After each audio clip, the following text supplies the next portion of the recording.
Hello everybody, welcome back to the Elevated Aesthetics podcast. This is our second episode and my name is Emma. My name is Abby. And today we're going to talk about our policies and pricing. We actually filmed this episode like over a month ago. Oh god, it was so long ago. And then it was just like getting it uploaded was bad and then the audio sucked and so we decided to just go ahead and refilm it. So sorry for being MIA for We've been MIA since like February.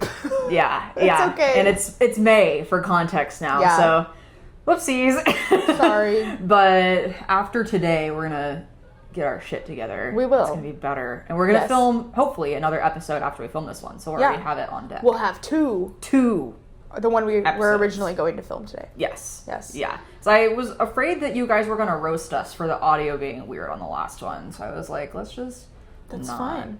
It's just not. Did you see we got a comment on our last episode where some guy named Brandon said it sounded like we were gossiping? But he said that it was a great podcast and he loved it, but that it was unprofessional because we were gossiping. I'm like, pick a side, Brandon. Pick a side. I wonder if this is someone I know. I don't know. I'm one of us. I mean, why would some random person named Brandon? A random man named Brandon? Like, I'm not sure. I have a client whose husband's name is Brandon. I don't know of any Brandons, at least not that would be like my property manager for my new spa is named Brandon. Oh, maybe it's a sign. Maybe he totally saw it like 6 weeks ago and the comment was supposed to. I saw it today when I went to go like try to upload our last episode. It's on YouTube? Yeah, it's on YouTube. Oh, I thought this was a comment on TikTok. No, it's on YouTube. No, I wanted to say something to it, then I was like, never mind, too much time has passed. But okay, well, Brandon, if you're watching, we're sorry. Not really. I don't know. We. I'm sorry that you felt uncomfortable with how we spoke. I'm not. I'm not really. I'm not sorry at all. Okay, Who wait. are We you? have 6 comments. Sorry, my nose is itchy. Okay. Where does it say? Oh yeah, Brandon is based. Brandon is based. I love the content. This is a great podcast. But this seems like 2 gossiping girls who throwing out shade on other people's businesses. Very unprofessional. Okay. Do you love it or do you hate it? That's okay. Haters are our fans. So, sorry guys, why is my nose so itchy right now? Right when we're getting started. What the hell? It's fine. Everything's fine. Before we start, I want to share, I got a storefront for my business. So, that's so exciting. I'm moving in literally in a few weeks. I'm a psycho. You're crazy. I know, I am so a psycho. Am I, that's okay. Like, we're going to paint this place in 3 days and move into, and then hopefully, then I'll be out of town for a little bit. So, yeah, you get to have a break. Yeah, I do get to have a break. So I got to work hard for these next few weeks, get everything ready, and then it'll be beautiful. Yeah. No, it will be beautiful. Yeah. I'm so excited. They got some burgundy-ass carpet in there right now. Actually, it got ripped out today. Yay. So the burgundy carpet is no more. What was in there before? A temp agency. With burgundy carpet? Yeah. I think that they just, like, got the place as is, didn't make any updates to it, and just moved on. Yeah. That's choice. Yeah. It's an interesting choice, but I'm very excited for you. I mean, I love your current space, but I do think having your own storefront is going to be a really nice upgrade for you. For context, no one here probably has been to my space. Maybe some of you have. But I'm in, like, this co-working space, and it's fine, but you have to, like, go up to the door's locked all the time. I have to unlock it from my phone, then the clients have to come in and come up the stairs before they get into this beautiful room. And actually, my suite is one of the only ones here that has multiple rooms within it, so I at least have that. But yeah. In my new place, it'll just be a storefront with a parking lot outside, which is really important because this one also, the parking sucks over here. It's a little challenging. Like, I'm used to it because this is where Scooter's dog daycare is. But I have something in my eye now. Are you okay? Yeah. Let me just take my contact out for a second. Okay. Wow. Abby's just dying. I am, yeah. My nose is itchy. Now my contact is, like, bothering me in my eye. The world does not want to hear us talk about our policies and pricing, I guess. Which they probably don't. If Brandon was offended by our last episode, oh God. Brandon's going to have a field day with this one. Okay, everyone. Sorry. Okay. Just zoom in on this part. Yeah. Okay. Are you okay? Yeah. My eye's going to be a little watery for a second, but I'm good. Okay. I'm going to tell myself, like, oh, yeah, I'll cut this part out. I'm probably not going to. That's fine. I'm not going to feel like it. So okay. You're welcome, guys. Policies. Well, let's talk about it. Yeah. Do you want to go first? Or? Well, actually, when we filmed this the first time, I hadn't changed my policy yet. Yeah, you had it, and then I had just not. changed mine. So, yeah. I mean, policies are, you have to, if you have a business and you don't have policies, you don't have a business. Exactly. And ultimately, like, I know it seems like, I think a lot of people are scared to have policies because they're like, oh, well, what if I have a policy and this person doesn't book because they don't want to pay my cancellation fee?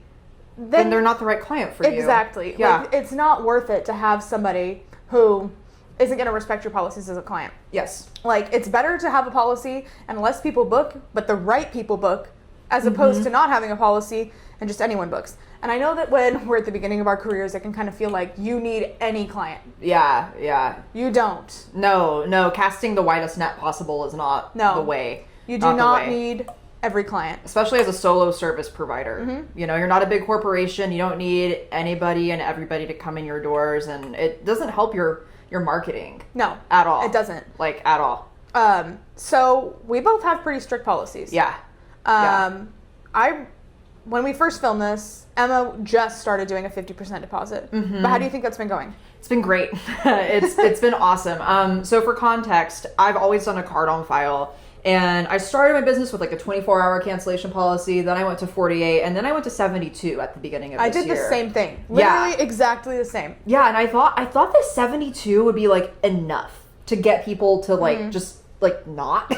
Yeah. You know? But then like they still would cancel or, you know, try to cancel after the 72-hour mark. And then a lot of times when they would do that, the card on file would not go through, which we discussed in the last episode a lot. And I started to, just was being driven crazy by the last minute changes in general, just, you know, as a whole. But one thing that was really wearing me down that we talked about last time was people having like genuine emergencies. Like my clients that have been coming in for a long time that I care a lot about, and I want to give them as much flexibility as I can. Like just the emotional exhaustion of having to be like, damn, I had... 8 people in 24 hours legitimately have like surgery. My kid's in the hospital. Like, this thing broke. Like, I can't leave my, like, whatever. You know what I mean? And it sucks to be like, okay, well, I have to charge your card on file 50% right now. Like, it was wearing me down. And then, there are times where you try to charge the fee, like I said, and then it just doesn't go through. Yeah. So I was like, you know what? Fuck this. Like, I'm not doing this anymore. We're just going to do a 50% deposit to book. I was really nervous because I was like, how am I going to handle this with my clients who always pre-book? So say, for example, you come in for your facial that you've had scheduled this whole time before I change my policies. There's a lot of noise happening out there. I know. It's raining. It's raining hard, and there's a bar back there, and it's a Friday night. Yeah. Tacoma. Yeah. Teehee.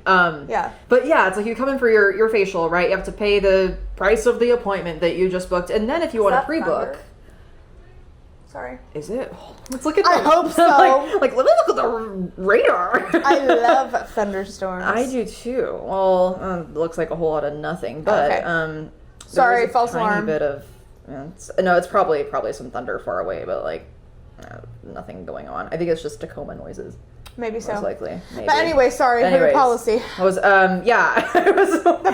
episode is off to a fun start. That's okay. That's fine. I was worried that people wouldn't be able to afford to pay the deposit for the new appointment. Yeah, because then they're basically paying for 1.5 times their appointment. Exactly. Literally. And some people were not able to, which I just addressed on like a case-by-case basis. But that was like, I would say maybe 10% of the clients were like, oh, I need to hold off, And for something like a facial, I'm like, okay, yeah, like let's just book it. And then in 2 weeks, I'll charge you the deposit or whatever, if they've been coming in for a long time. But I was noticing that I was having a lot of issues with my wax clients specifically, because I get a lot of wax clients from social media. And it is a cheaper service, which, as we'll get into, sometimes you have more issues with people who are paying less money. Yeah. Just kind of like by happenstance. And so with those people, I would be like, for the most part, okay, if you can't pay the deposit, then just wait to book your appointment. Yeah. It's also a 30-minute time slot. It's easier to get in at the last minute. Yeah. And it's been working really well. And like Wednesday, I had, it was supposed to be a 10-hour day, turned into like a 6-hour day or something. And usually I'd be really annoyed by that. And it was annoying, quite frankly. But it was nice because I already had 50% of the payment up front. And so for those people that I felt like I was going to withhold the deposit, I did. And then for the rest of them, I didn't. I had somebody text me this morning about an appointment that's supposed to be tomorrow, and she was like, I need to cancel. I was like, okay, no worries. Like, just, you're going to forfeit your deposit, but feel free to come back at any time. Yeah. And it's just made everything a lot easier. And I have not gotten a single no-show since doing that. Yeah. I did get a no-show the other day, but it was a complete, like, it was a regular who had been seeing me for a long time, and it was like a genuine accident. Like, it's okay. It happens sometimes. And my thing with no-shows is I'm very strict about my policy. Yeah. Which also, me and Emma have like the same policies now, pretty much. Yeah, pretty much. We both do a 50% deposit. Policy. And I was really nervous about doing the deposit too. But I actually did it because I got like 6 cancellations in a week, which is a lot. I mean, it's a lot. Like 6 cancellations for a week of appointments. Yeah, it's a lot of people. It all happened within like 2 or 3 days. And so I actually just recently started keeping track of it. Which I have a spreadsheet. Maybe I'll link it down below, actually. Let's do that. Yeah, because your spreadsheet's good. I'll link the spreadsheet down below. And basically what I did is I went in and I typed in everyone's name who canceled. And I put the reason why. This is just to track the statistics of everything, just so I can see, why people are canceling, when they're canceling, stuff like that. So I put like their appointment date, the day that they canceled their appointment, and then it auto-calculates like how many days in advance the appointment was canceled, which is nice. So then that tells you if it's a late cancellation or a normal cancellation or whatever. And then I put in, because in our area, I feel like it really depends on what city somebody lives in. Yes. And not to be like... No, it's true. It's not like, oh, you live in a bad area, so you're going to cancel. Not like that. It's more so like, I noticed that people in Tacoma tend to cancel a lot. Yes. And Lakewood. Tacoma and Lakewood, I feel like have the most cancellations. I don't have very many people from Spanaway, but I don't either, but the ones that I do have are the ones that sometimes I have some people from Spanaway cancel. I have a couple of clients from Spanaway that I adore, though. And that's the thing. Like, of course, like from everywhere, we're going to have people Some of my best clients are from Tacoma. Yeah. I will tell you, my best clients are actually from your area. Yeah, well, the majority of my best clients are from Lake Taps now. Yeah, because it is a nice and I have some clients that drive from like Lakeland Hills, Lake Taps area. Bonnie Lake clients are really good. And I mean, I think anyone that is kind of like that lives farther away, honestly, it seems to be a better client. And I know that most of the time, it's kind of weird, but I think it makes sense though, because it's like if somebody is willing to drive that distance for you, then they're usually there because they really want to be there. Yeah, you know what I mean? Instead of it being this novel, fun thing that you just saw on social media, like you're usually not going to drive, an hour plus each way. Yeah, just to like fuck around. So I started tracking all my cancellations, and I feel like that was helpful because I was able to kind of just keep track of when people are canceling and why they're canceling. And I will tell you, since implementing the 50% deposit, I have had significantly less cancellations. Yes. Instantly I noticed a difference, pretty much. Yeah, right away. And I also haven't had really any issues with people being, like, no one has been upset about having to pay the 50% deposit when they come in. Yeah, no one has been mad about it. No one's been mad at me either. Like, I just tell them, hey, I have a new 50% deposit policy. Is that, like, does that sound okay? And then they're just like, yeah, that's fine. Yeah. I haven't had anyone complain about it yet. I did have a couple of people talk to me about it. Like, they came in and they were like, hey, we noticed you have a 50% deposit now, and they had late canceled recently, so they were like, was it my fault? And I was like, no, it was not your fault. I was like, I told them, I was like, no, not at all. It was just that I was like, you canceled and 7 other people canceled that week, and that's when they understood. They were like, oh, okay, yeah. So, like, anytime a service provider changes a policy, it's probably not targeted at you. No. It could be if it's something freaking insane. If it's, like, egregious, or alternatively, if you just didn't have a very like good policy beforehand and then something happens as a catalyst basically and you're like, oh, I need to like fix this. That happens to a lot of people, I think. They just don't know what the policy should be, and then somebody like they don't think of having a special no-show policy, for example. Then they get no-showed, and then they're like, well, I need to change it. So because I honestly have added policies throughout my time as needed. Because, I mean, I don't just have a cancellation policy. Well, I mean, I have a cancellation policy. I technically have a rescheduling policy, but not really. It's more so just the same as the cancellation policy. Yeah. I have a limit on how many times people can reschedule before they have to prepay me for the appointment. I do, too. Yeah. It's more on a case-by-case basis. I have it written down, I think, as like 2 times or Mine is 3 you can reschedule once without any, like, extra payment. Yeah. And then if you reschedule more than once, then you have to pay me the remaining 50% of the appointment. And mine's kind of like that. I don't even know exactly what mine is, but mine is more so if I ever needed to enforce it, I have it there. That's the other thing is like, yeah, I would say to be strict with your policies and to actually follow through with them, but also understand that you can see everything on a case-by-case basis. Everything is at your discretion. You don't have to, like, just because you say I'm going to charge someone doesn't mean you actually have to do it. Now, you should most of the time, in my opinion. Yes. Oops, I hit the mic. Oh, well. How dare you? But I think most of the time you should follow through with your policies. But also there are times where, like, shit happens. Yeah. People go through things. And I don't think that it's necessarily a bad thing to be like, okay, this one time, like, I'll waive the fee. Or this one time I'll apply it towards your appointment. Like, that's fine. But if you're just getting no-showed and you're like, well, I'm not going to charge them. No. You have to do it. No, you do not mess around with no-shows. Yeah, I don't mess around with no-shows either. Like, I'll be so honest, if you no-show me at that point, unless you have a very good excuse, we're done. But also, if you no-show me, you're getting charged the fee. At that point, I don't really care what your excuse is, to be completely honest, unless, like, someone just, like, died. Yeah. Or, like, you That's how are I am, too, because I'm like, you can always send a text, and I mean, like, in literally... I can't think of any time where, like, I would have to be, like, really hurt. Like, I would have to be... Yeah, like, car accident, like, or, like, you're unconscious, like, some crazy or, like, stuff. something horrible happening, like, if, you know, like you said, like, someone died. Like, or it would be, like, me genuinely forgetting, which I have done before. Sure. And I think that does happen sometimes to people, but for the most part, it doesn't happen that often. Yeah. It is not that often that people genuinely forget about their appointment. No, it's so rare. Like, oversleeping... Sure, whatever. But I think a lot of people say, like, oh, it slipped my mind, I forgot, and it's usually code for I can't pay for this, or I have something else I want to do. Which, power to you, but, like, I'm going to keep your money. Yeah. So. And I mean, I have accidentally no-showed my nail tech before. Yeah. Like, I literally got a call from her one morning, and she's like, where are you? Yeah. And I'm like, what do you mean? My appointment's tomorrow. Yeah. Yeah, she's like, happens like that sometimes. And it's like, in that case, whatever. And also, I had been seeing her for years. And I had never been late. I had never late canceled, late rescheduled, nothing. So it's like, if someone is a good client to you, don't just be shitty to them. Absolutely. Yeah. I will say usually, I've had a couple instances that I can think of, but 95% of the time, it's not the good clients that are no-showing. That is very true. Most people don't do that. Yeah. So those incidental things that come up, whether it's a no-show or a last-minute cancellation, last-minute reschedule, whatever, like Abby was saying, it's always up to your discretion. And I think people are, like... hesitant to have strict policies because of that. They think like that it's all black and white. It's like, you own your business. Yeah. You get to choose how you implement things, and that's part of doing this and like having good critical thinking skills. Yeah, absolutely. You know? But what I tell people, literally I have this stated like in some way, shape, or form on my policy, is I will always charge fees at my own discretion, but you should understand if you're signing this piece of paper that you're going to be subject to the policy. Yes. Right? You shouldn't assume that you're the exception to the rule. Absolutely.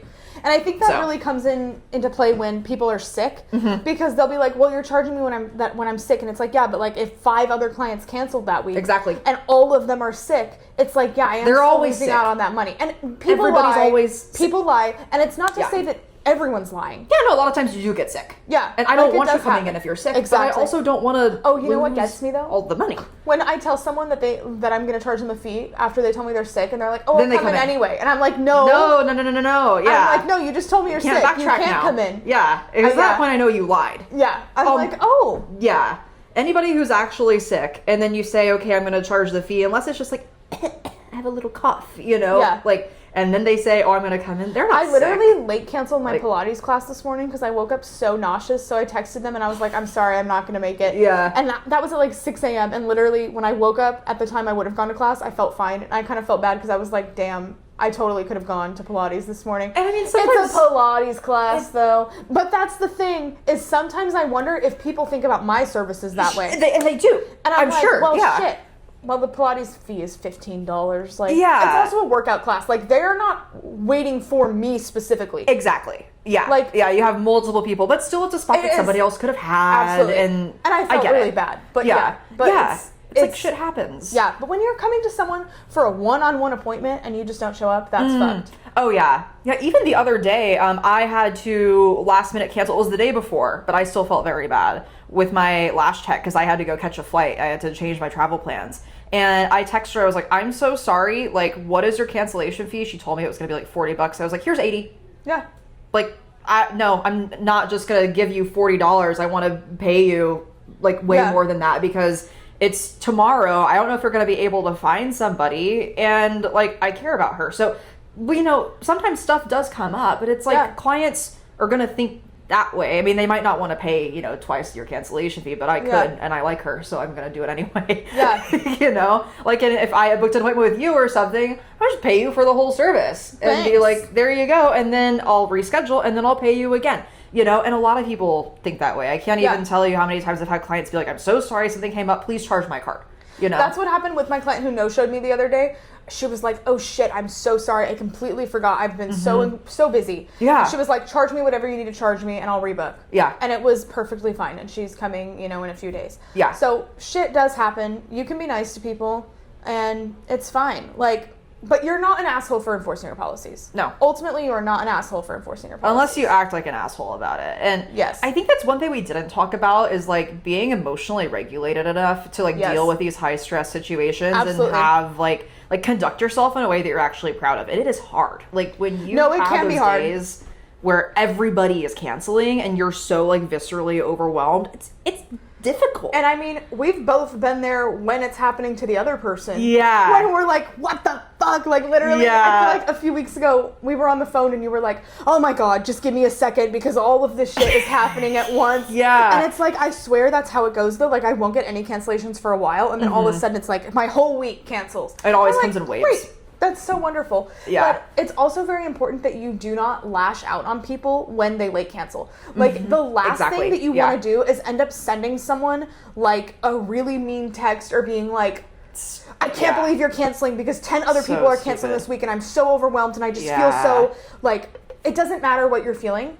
You need to take a second, breathe. You can think all these things in your head and that's totally fine. But fuck your feelings in this never, situation. Never, ever talk to a client that way because it is so unprofessional and that is a great way for them to not come back. You're already going to make them upset by telling them that you're going to charge them a fee. Yeah. So don't make them more upset by, you know, conducting yourself in an unprofessional way. Yeah. And it's like at this point, you know, when we charge people fees, right? It's business. It's not personal, right? But you have to also keep that mentality, when you're having those conversations with people and you're setting boundaries. It's business, it's not personal. So I could feel frustrated at you and I could feel upset, angry, overwhelmed, scared, whatever, but I don't need to tell you that. No. Right? There is no point. I try to think of my business as like, I mean, obviously I'm not solo anymore, but I do most of the communication, I would say, with policies. And you're Like self-employed. You're a business owner. So I try to conduct myself though as if I were like a doctor's office, not like as sterile and as like, you know, just be matter of fact. But it's like, it's like, okay, if you were to go to the doctor's office and you late cancel, is the receptionist ever going to text you and be like, I can't believe you've done this? Yes, like, or go post a video on TikTok being like, I can't believe that my client did this today. It's like, oh my God, that shit is. I know. Guys, you gotta stop doing that. Like, please. It doesn't help anybody. Look, I understand if I were to post something like that, I wouldn't, but on like my 4 estheticians account, right?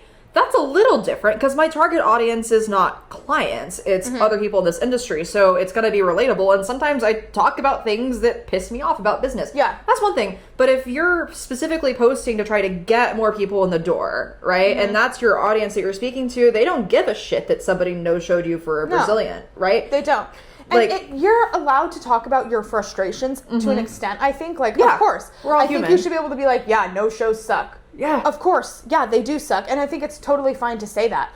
But the problem is when you start to bring up specific situations or if you don't wait enough time or if, like, for example, if you have, like, even my client the other day who came in and was like, did you change the policy because of me? Like, imagine if your client who you weren't even talking about thinks that your video is about them. That's the thing, because that can happen for sure. I've had people tell me, like, when I've seen service providers in the past that they like couldn't tell if they were being subtweeted or something. And there's a fine line because I will say like I'll have days where all these cancellations are happening and so then I'm like, okay, I'm gonna go on my Instagram story and be like, hey guys, friendly reminder, here's a link to my policies. You know what I mean? Now I don't have to do that as much anymore because people are paying 50% up front, which is nice. So I think there's a way to gently remind people, and it's valid to bring it up if you're having a consistent issue, then first of all, look into your policies, right? Like figure out, like troubleshoot, why is this happening in the first place? Sometimes it is just like purely circumstantial, you know?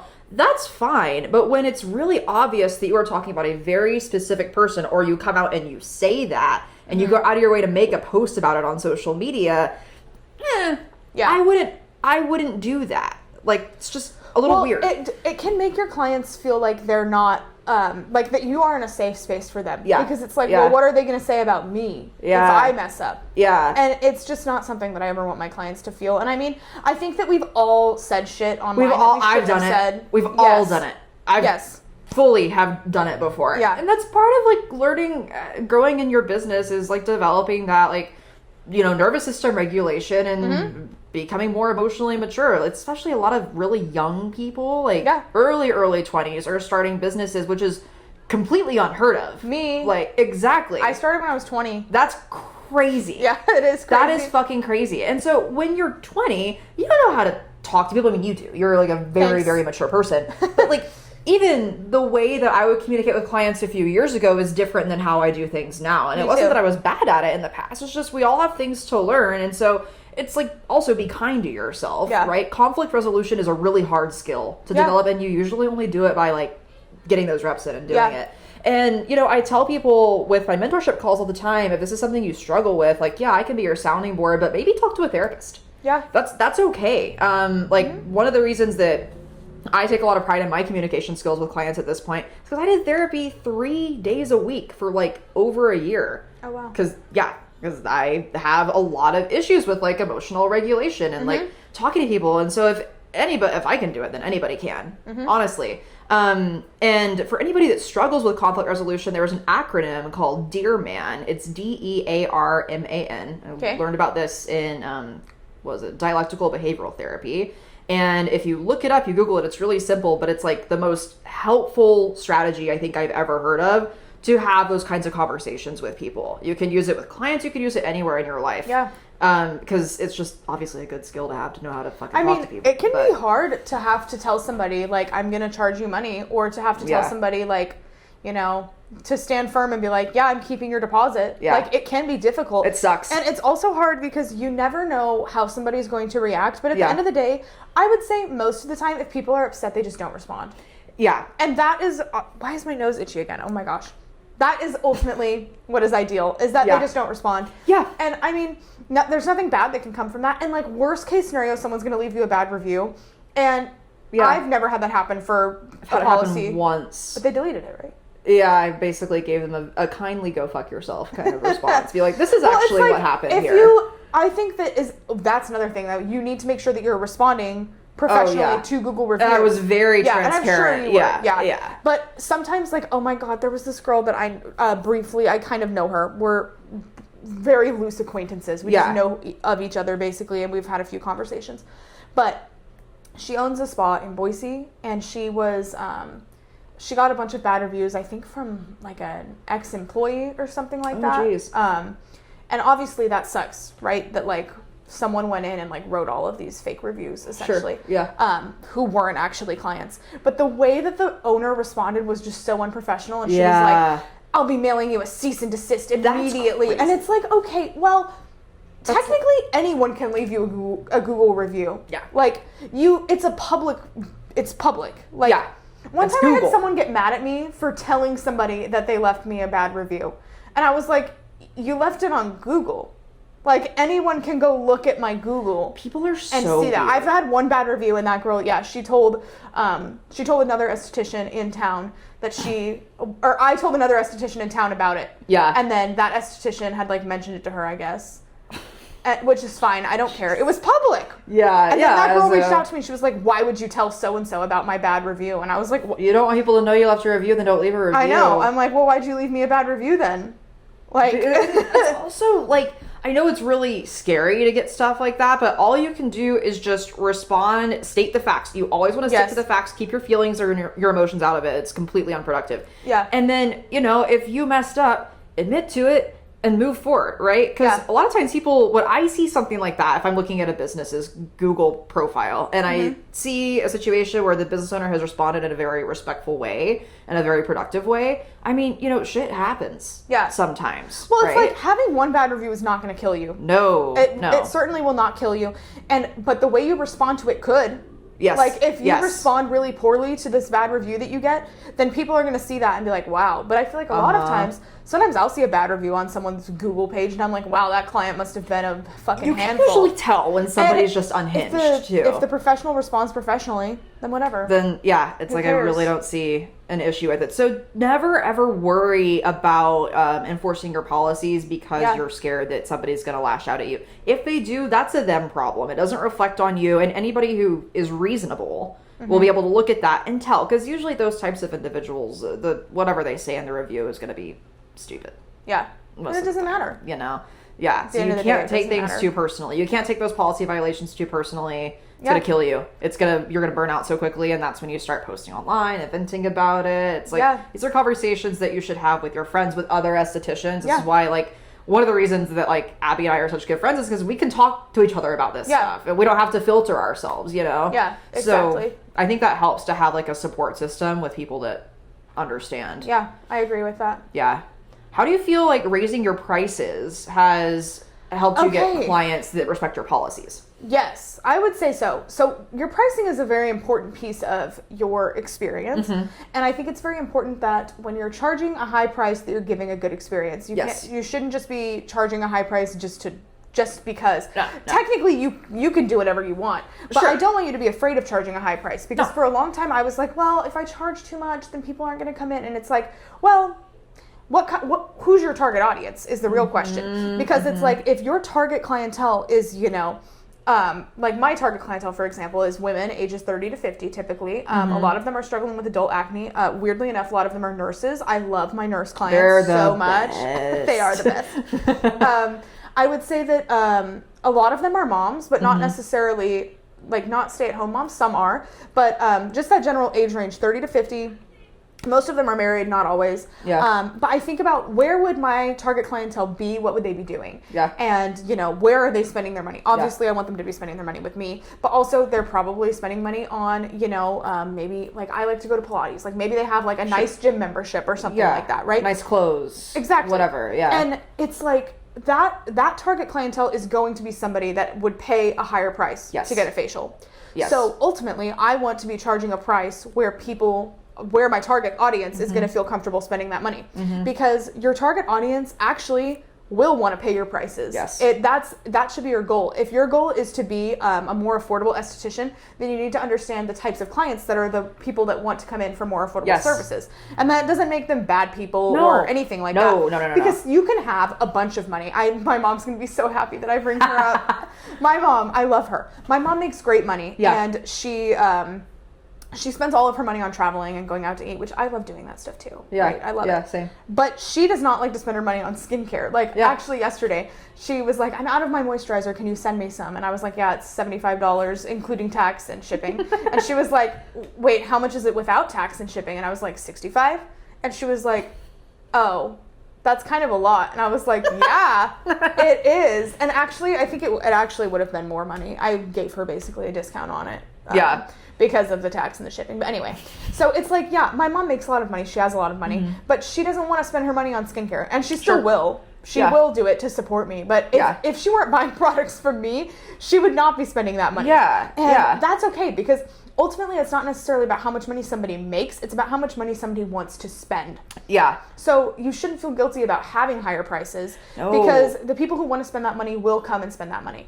Yeah. It doesn't matter how much money they actually have. Yeah, nobody's forcing anybody to book with you, which is that's another thing is, like, you guys have to remember, nobody has to get a facial, nobody has to get a Brazilian, and there's so many estheticians out there. If somebody is looking for someone that has more affordable prices, totally fine, they will go find them. There's no shortage of that. And I think there's so much rhetoric within the beauty industry amongst service providers, like, there's a lot of pressure on each other right now to kind of bend the economy, which is obviously a dumpster fire, and, really increase the accessibility. And I understand that, but at the same time, like, Are we forgetting that there are people that do $50 facials? Yeah. A lot of them. Are we forgetting that beauty schools exist everywhere, right? Like, you can go get a facial at Summit Salon Academy for freaking like $25. You can get a chemical peel for $40 there or less, right? So it is not that difficult to find high quality or decently high quality services that are cheap, for lack of a better term. I don't love that word, but like that's cheap, you know? And it's not on you. Like, you're not going to solve the world's problems with your prices, especially like you were saying.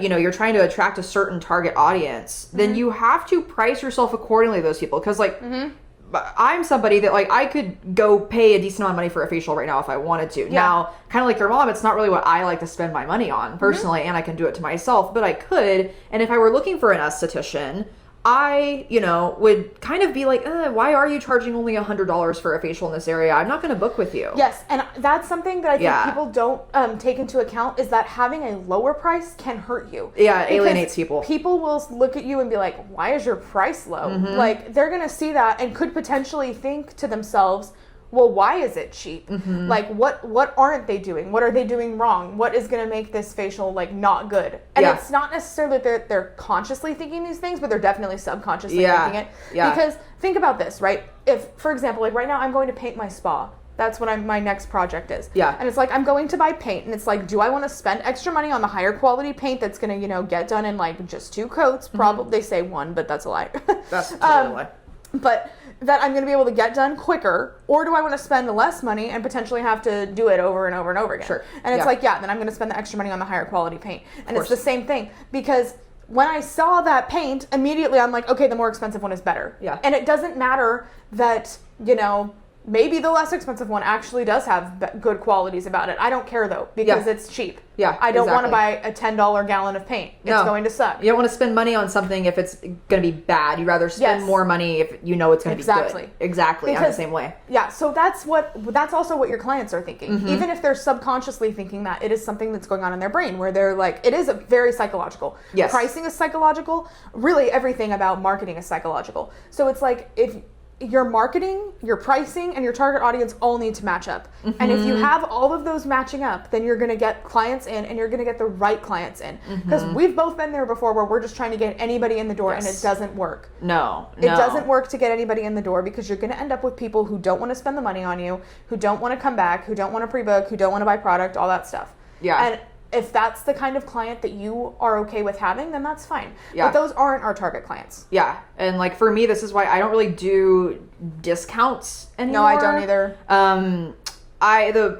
I'm trying to say this in the most sensitive way possible, because I'm not trying to offend anybody. But like, the worst clients I've had are the ones that only want to pay like $50-$60 for a facial. You know, like, those are the clients that are going to no-show. Those are the clients that, you know, you go to charge their card, and like, they don't have the funds. The money is not there. You can't charge them. And it's like, it's not that this individual is a bad person or that they don't deserve self-care. That's not it. But you can't rely on that as your source of income. If all of your clients are in a position where like, things are not really aligning for them for a budget standpoint, right? Of course, their facial or their wax is going to be the thing that goes first, which is completely reasonable. Right? But if you are trying to, like, say your finances are in a bad spot, right? You're trying to get yourself in a more stable position. It's going to be hard if you are exclusively marketing to people who are right where you're at the same time. And I hope that doesn't like make anybody feel upset, because that's really not the angle that I'm trying to go with this. I know what it's like to be pretty fucking poor. And like, I'm not trying to, you know, be like an ass, like in the way that I say that, but it's the truth. I think there's a disconnect with a lot of people's goals in the beauty industry, especially like younger people. They're like, I want to make these 10K months. I want to like, you know, be able to live on my own or buy a new car or whatever. But it's like, all of the people that you are trying to cater to are in the exact same spot as you. It's going to be very difficult to build a sustainable business off of that demographic, just point blank. Absolutely. Right? It's just the way it is, unfortunately. And I mean, I think that's a very good point. I think that, you know, the way that your pricing works obviously is going to affect what kind of people come to see you, for sure. What I was going to say about that, though, is I think that it's almost frowned upon in the community to make good money as an esthetician or as a hairstylist. Yep. And I don't understand that because they'll be like, hairstylists, I feel like hairstylists get the most shit, and I'm sorry. Yeah, we get shit too, but the hairstylists, I feel like they get it worse. Where they're like, did you see the video the other day that's like this girl was charging $600 for like 8 hours of work, and she was complaining about it. It's not enough. No, someone was complaining that they were like, I can't believe that it's going to cost me $600 to get highlights and a balayage and all this stuff. And I'm like, then go see someone else. Because there's so many people that will do it for like $300 or something. Yeah, but okay, let's see. Like 8 hours of fucking work for $600. Like, I'm just curious what that actually equals per hour. Or something like that. That's $75 an hour, and that's not your profit. No. Not at all. And I think that a lot of times I actually hear a lot of pricing things from clients, or not actual clients, but like from people, consumers. Yeah, from consumers, yes. And I also hear it from a lot of estheticians that are employees. And that's not necessarily a bad thing. You're allowed to have your own opinion. Absolutely. But I will say that once you become a business owner, your perspective does change. Yes. Because you understand you're the one placing the orders. You're the one who has to run the payroll. You're the one who realizes, oh shit, I just spent, I could spend $1,000 a day if I wanted. Literally so easily. I could spend $1,000 a day. So much money on my business last month. No, me too. You know what? I'll be totally transparent with you. I spent $10,000 on my business last month. It's probably about what I spent. $10,000. Yeah, that's crazy. Like, isn't that crazy? And if you don't mind me asking, how much did you bring in? About $14,000. Okay, so yeah, $4,000 in profit. Yeah, and I didn't keep all that. No, taxes. You know how much that goes to taxes? You know how much of that goes to savings? Yeah. I think last month I took home $2,000. Yeah. So I just want it to be very clear that just because somebody is self-employed does not mean that they're just keeping whatever is left over. And I'm pretty transparent about my finances. Like, I don't care if my clients see this or my employee. Like, I'm actually very upfront with my employee about our expenses. And I think you should be. I think anybody who wants to hire somebody should be transparent with their employees. And it actually is really nice because then also, because when I first hired her, actually, she had told me that she wanted to eventually go solo. And then a few weeks ago, we were getting wine together. And she was like, it's not that I don't want to go solo anymore, but it's just that, like, it's a lot. I just realized how much work it is. Yeah. And she's like, I don't know if it's for me.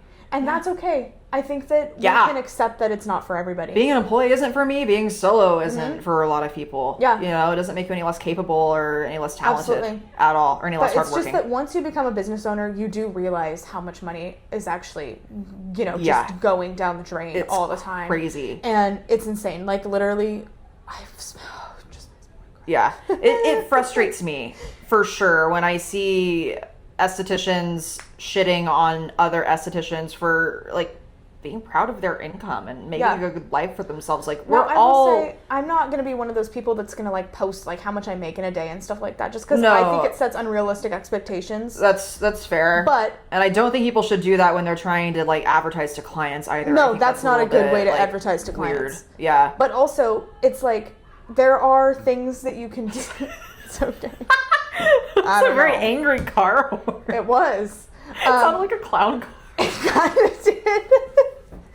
But yeah, so there are just, like, you shouldn't feel ashamed of making money. And actually, I took a retail sales class about a year ago from this girl named Jessica Peterson.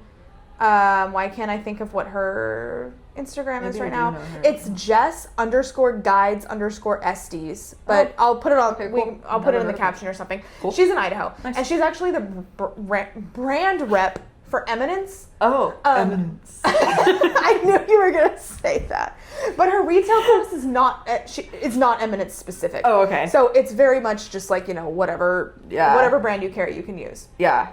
And it's really nice. I took the class with her, and she was like, reasons estheticians sell retail. Number 1, like, to get their clients better results. Number 2, to get, whatever. It was like results, like, to, like, bring in more money. And she was like, to take home more money.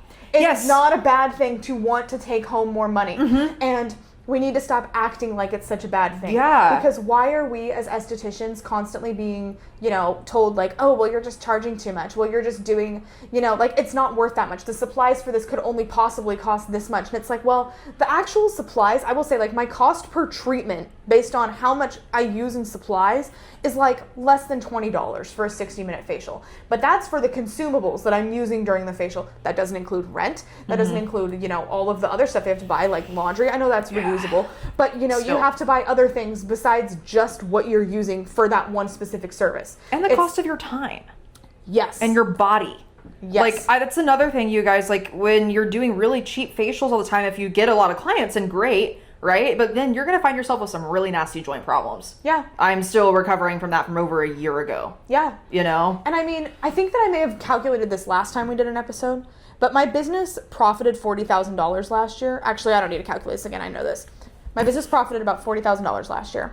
And if I had charged, like, I think my average ticket last year was a little over $200. It was like $210 or something like that.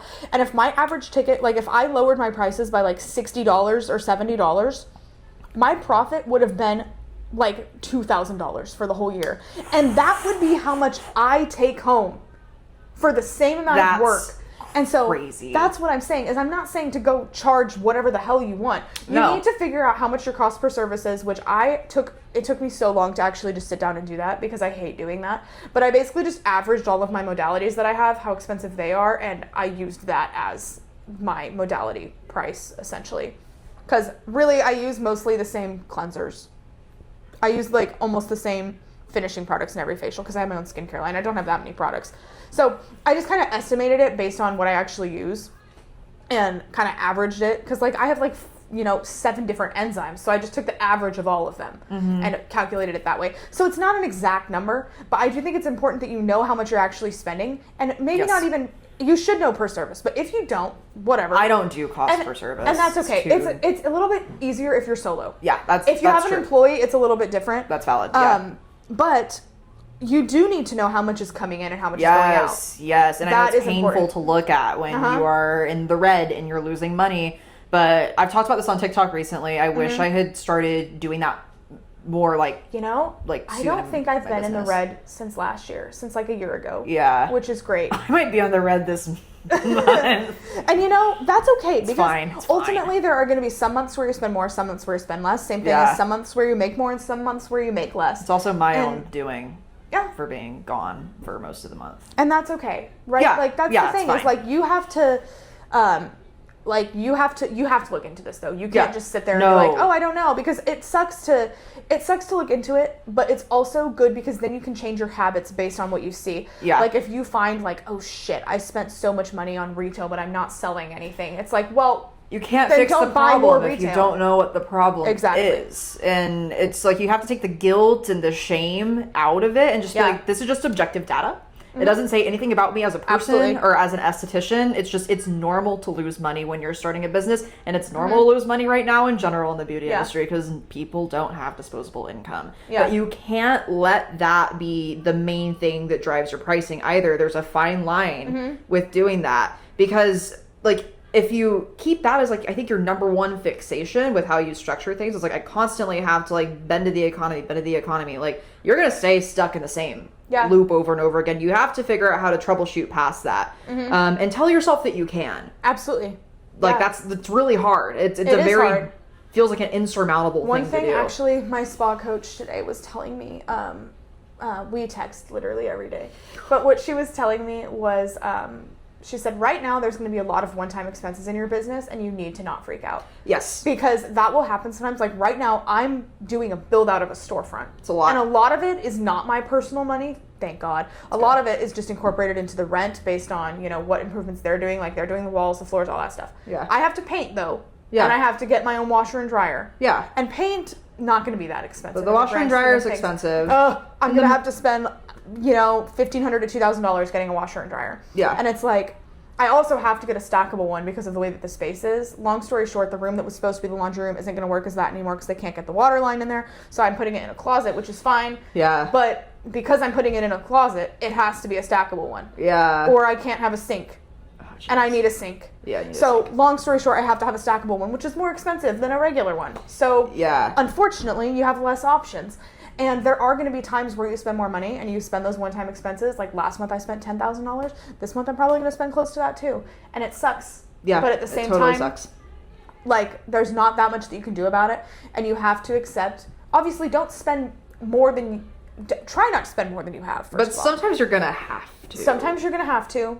And also, don't just spend money just because. You should be watching how much you're spending, yes, too. Yes, yeah. Be intentional about it. Don't just be like, oh, it's a write-off. Like, I know you do that sometimes, but it's okay. It's okay.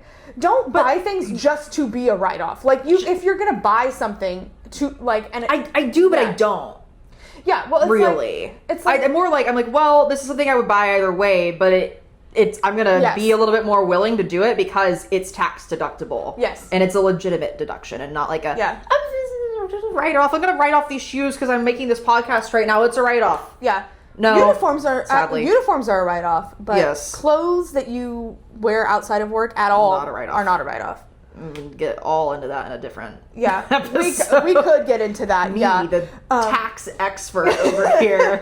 I actually have a meeting with your accountant in a couple weeks. Joey's great. I emailed her. She said she would get back to me when she gets back from vacation. Oh, okay. I don't think she's taking any more S corps, but I don't know if you're going to do an S corp now that you have if I'm going. an employee. I probably don't. No, I don't make enough money for it to make sense.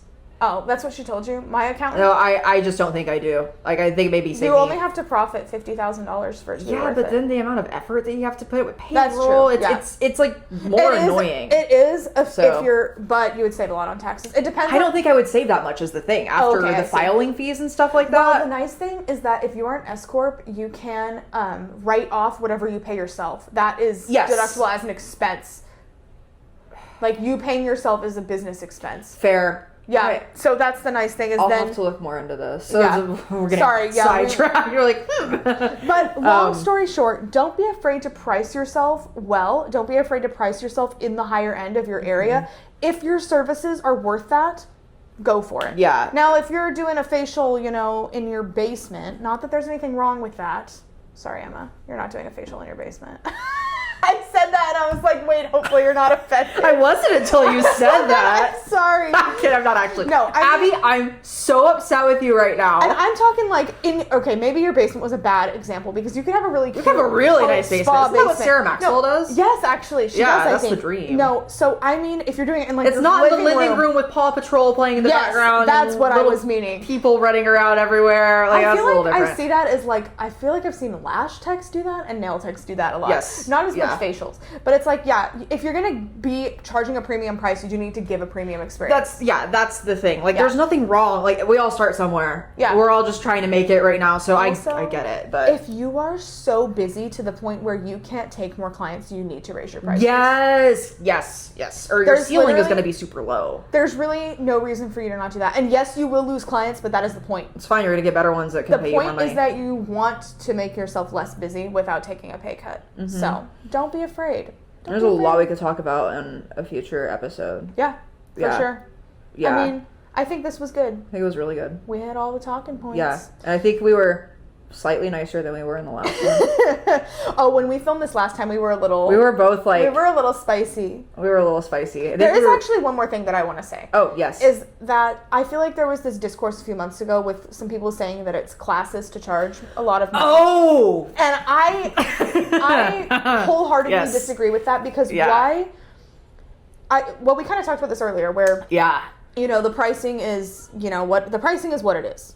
And, if someone can't afford it, then that's okay. We're not charging up the ass for fucking groceries for something that people need. We're not doing that. No. This is for a luxury service that people come to get to relax. And that doesn't, like we were saying earlier, that doesn't mean if you don't have money that you don't deserve self-care, because you absolutely do. Yes, everybody does. But ultimately, it's not classist to charge higher prices because, okay, so I guess the alternative is like if you want to charge really low prices, then you make no money and you get to do nothing. And like I said, we charge like my personal 60-minute facial is $200 and my employee is $165. That's on the higher end of this area for sure. Yeah. But like I said, I took home $2,000 last month. Yeah, that's like that's less in Tacoma. That's less. I took home less than my employee took home. And so it's like, or maybe about the same as still, her. Yeah. So it's like, ultimately, the amount that you charge actually means nothing to how much money you're making. Yeah, it really is not how that works. And it's okay for you to charge money And you shouldn't feel bad for that. You shouldn't feel like you're being classist or being discriminatory, because you're not. Because I guess the alternative is that you charge these low prices and you're really accessible and you make no money. And that's the thing. It's like, how does that create a net positive in the world? Because for me, if I have a client that I'm like, man, I really want to help you, and I know you are not in a position to pay for this, I have the disposable income to say, you know what, we're going to turn this into a content model opportunity, or I'm just going to give you a free facial because I want to and I can. But if I were super poor, I couldn't do that in the same way. I couldn't do that when I wasn't making any money and when I was like living off of credit cards and stuff like that. Yeah. But now I can, and now I can give back to my clients more that way, you know? I think that so many people just act like spa owners and salon owners and solo estheticians and whatever. They act like we're billionaires or something, or millionaires. And it's like, yeah, there are some that are millionaires, right? But it's like, but that's most also... of us are just normal people. Most, like, oh my God, that one person that told you that you make more money than a surgeon. No. That's cute. I wish. No. Oh my God. But what kills me, what really kills me, is solo estheticians doing this to other solo estheticians. I'm going to talk shit for a second because I haven't been that spicy the whole time. I saw a video on my FYP several days ago from an esthetician in our area, actually. And I've already left a comment, so if she's watching, she knows when exactly we're done, who I'm I want to know about. who it is. Oh, I'll show you. Okay, esthetician in our area who went out of her way to tag another esthetician in our area, like who does the same services that she does. So her direct competitor, and make an example out of her because she didn't feel as though her prices were inclusive enough. And she felt that as a senior esthetician who's been doing this for however many years, then she wants to impart her wisdom onto this person. Feel like I know who this is? It was fucking unhinged. And it's actually somebody who, well, now she doesn't follow me because I call her out, but she was following me. Oh no, this isn't who I'm And I saw it on my FYP and I commented and I was like, hey, like, respectfully, this ain't it. This is not... It is not your job to shame another esthetician for how much money they're charging. And we're not shaming anyone who charges lower prices, by the way. We just think that you deserve better for yourself. But also, like, you do you. Like, I'm not going to give my unsolicited feedback on anybody's pricing unless they pay me and then it's solicited. If somebody doesn't want to pay your price, they do not have to. Like we were saying earlier, no one is forcing anyone to book with you. And you can make a point about accessibility in your services if that's important to you without making an example out of somebody else. Absolutely. Right? If that's what you have to do, then that makes me think, like, do you even really know what accessibility means to you and why that's important? Or are you just trying to be on a moral high horse and talk shit about people and make your competitor look bad? Say, oh, like, people are going to come to me instead, or whatever, right? It's just, it's weird. I hate this, like, to me, I don't like this term, but it's virtue signaling to me. Yeah. And it's also bizarre. Like, if you're such a successful business owner, why do you have the time or the mental energy to do that? You know, like, I'm a very opinionated person, and I share my opinions on here, obviously, on TikTok and things like that, but, like, stuff like that, like, I have inside thoughts all the time that I just keep to myself, because, like, what's the point? But, like, that shit is crazy. That shit is so crazy to me. And I actually posted a TikTok. Well, I've seen this on my FYP several times from multiple people talking about this yesterday. You commented on it. And then she wound up in the comment section calling me a hypocrite, which I think is really funny. Oh. I don't know what that means because I've never given my unsolicited advice on anybody's pricing. But yeah, I asked her to articulate and she never responded. Well, also, we're giving general advice. This is not directed at any particular person. This is just, you know. Yeah. If we could go back and change things, what we would do differently. Exactly. And I think I think we know what we would do differently, and we can help people with that. I would do a lot of things differently. If you are an esthetician, you are struggling with this, we both do offer mentorship calls, so you can book with either of us. We'll put it in the link below. But yeah. I think that was a good episode. Yeah, it was good. Nobody's going to cancel us. I think we're... I think we're safe. I don't think we're going to get canceled. I mean... I doubt it. You won't. People like you. I don't know about that. Yes, they do. Okay. Anyways. Fine. Okay, well, we're going to go film another episode, I guess. Bye. Love you guys. Bye.